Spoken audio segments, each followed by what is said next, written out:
Il m'a été posé une question. Peut-on faire de l'immobilier à distance? Alors oui, certaines choses peuvent être faites, mais pas toutes. Une petite chose reste indispensable à être sur place. Alors qu'est-ce qui peut être fait à distance?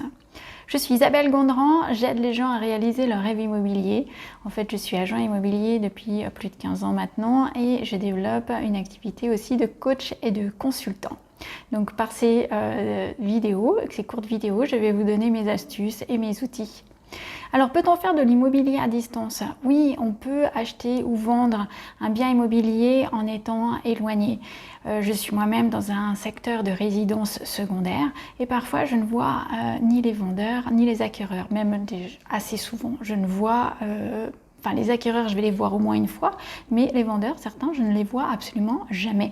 J'ai les contacts par mail, par téléphone, parfois par courrier uniquement. C'est de plus en plus rare, mais ça arrive encore. J'ai eu une cliente là assez récemment. Et donc, on visite l'appartement parce qu'ils nous ont envoyé les clés.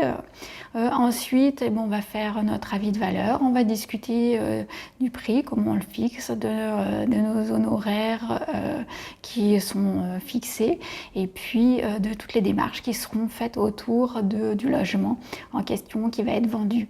Ensuite, l'annonce, on va faire tout notre travail. L'annonce va être publiée. Donc pour ça, il n'y a toujours pas besoin du vendeur sur place.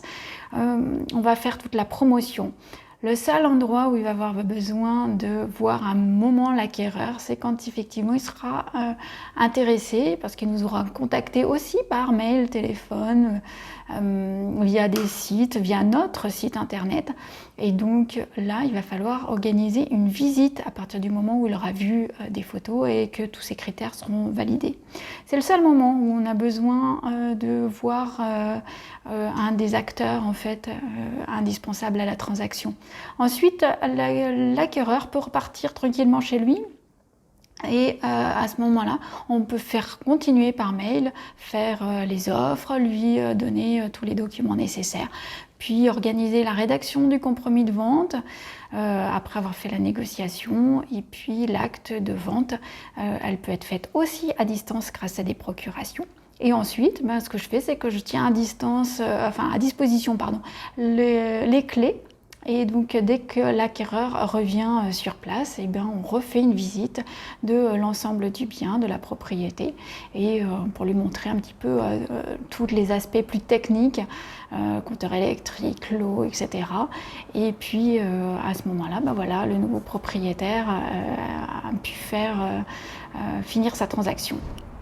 Donc voilà, oui, l'immobilier à distance, moi je le pratique très régulièrement en résidence secondaire.